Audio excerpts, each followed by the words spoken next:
Pat, thank you so much for joining us. And thank you, Emma. Now, as well as being MD at KAS Bank, you're also a trustee. Yes, Transparency is a hugely hot topic at the moment, and specifically you think in terms of being a trustee. Yes, I think it is a huge thing, but actually let's go back to our day-to-day lives, Emma. You know, transparency is all around us.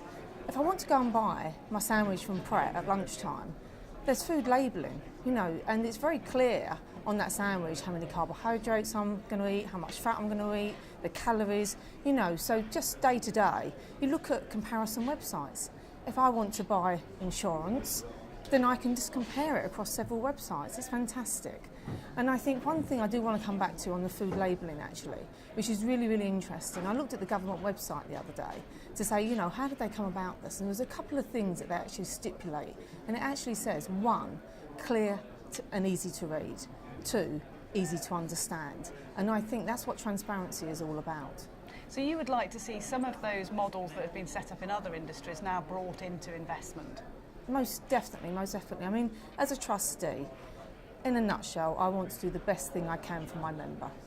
However, my agenda is huge. You know, I have such a big challenge. We're going to be looking at member outcomes, member communications, you know, managing that deficit. And I think some trustees are thinking, you know, just another thing on the plate, and that is transparency, and particularly cost transparency.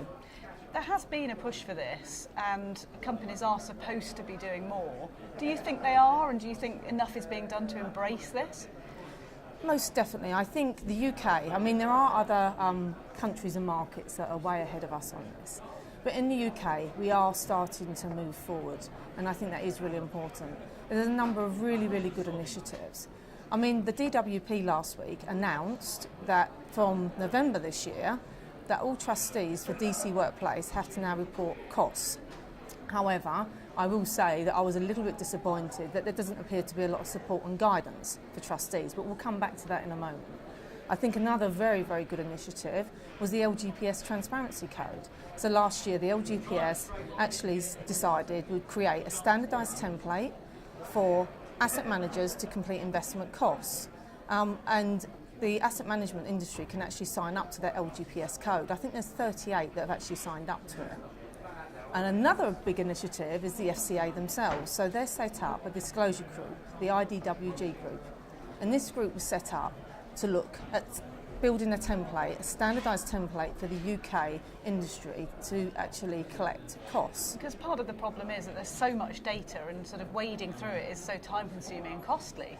Absolutely, and that's one of the things I do have a little bit of a concern around on the IDWG and where they're going with the template.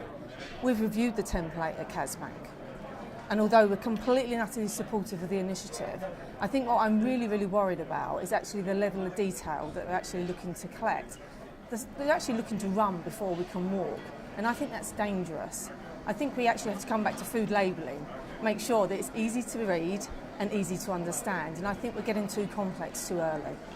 So other countries, you said, have had a more of a run-up to this, if you like, and a slow but sure approach. Just describe that for me. So I'll use the Netherlands, because obviously that's where my bank is domiciled and I know the system very well. So back in 2007, 2008, the Dutch actually decided they wanted to check the health of their pension system. So they actually created a reporting framework called FTK. And part of that framework was to start to look at costs. So they started to look at it, but they worked with the industry. And it was a really slow process. So it started off 2008, around there. In 2011, it became a recommended practice to report your cost. But again, they built on it slowly but surely. In 2015, it became a legal obligation. So they've actually taken the industry with them and taken it along slowly and educated trustees as they've gone along. The UK, from what I've seen, is trying to leapfrog everything that the Dutch have already done and just make the whole process too costly and too complex. So it's almost 0 to 60 straight away? Absolutely, absolutely. And, you know, we are really supportive of transparency, so don't get me wrong. And as a trustee, I'm really supportive of it. But let's take it slowly and let's take everyone with us and let's work with them.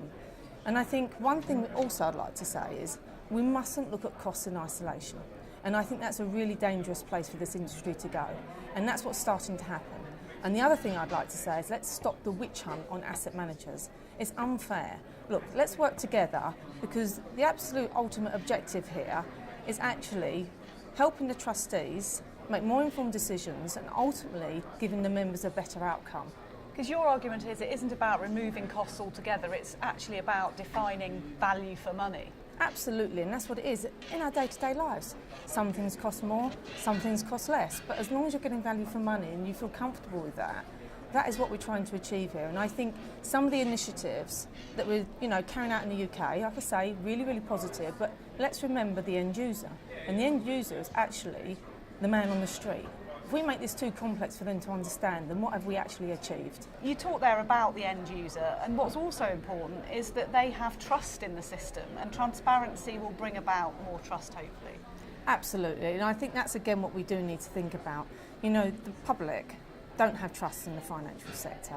And we know, just through proof of other services and things that we use around the world, transparency does create trust. So I think that is a real positive for the financial industry and the pensions industry. But again, I come back to, this is what we're trying to achieve, and let's come back to what the end user needs. And the end user, let's face it, is a very savvy consumer nowadays. They do have Absolutely. that sort of access in lots of other terms and services. Absolutely they do, but pensions are still known to be very, very confusing. I don't think we've done a good job as an industry in communicating to the end user, i.e. the member, and helping them and supporting them. So again, I come back to, let's not make this complex, let's make this easy to understand. So with all of that in mind, why is a conference like this so helpful? Well, I think first of all, the PLSA do a great job as the industry body.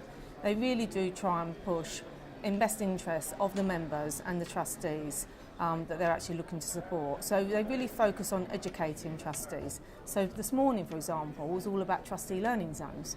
So it's really helping trustees to get together, talk amongst themselves as well. You've got to remember, some trustee boards work in isolation, so it's a great place to actually learn.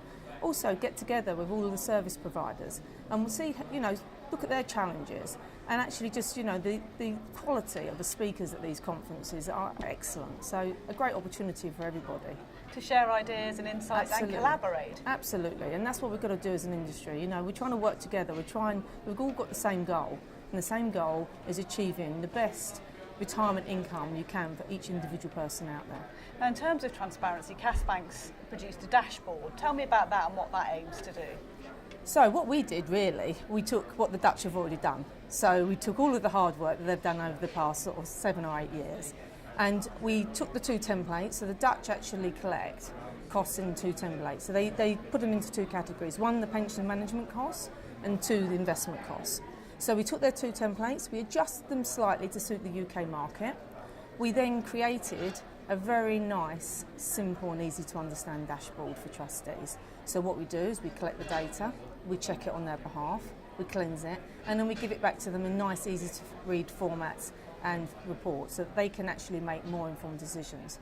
And we also benchmark. So again, I come back to the comparison websites we have in our everyday lives. We've actually created a universe, so as a trustee you can compare like for like. And what feedback are you getting on that? We're getting really, really positive feedback on it.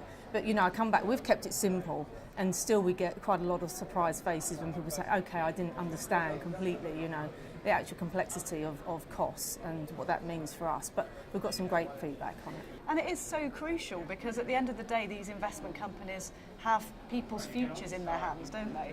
Absolutely, and I think sometimes in the industry we actually forget our responsibility. And our responsibility comes back to that person, that member, and ensuring that they have a good retirement income. So, they can enjoy their life after working very hard for many, many years. And I think that's what we'll keep focused on all the way. Pat, thanks so much for joining us. And thank you.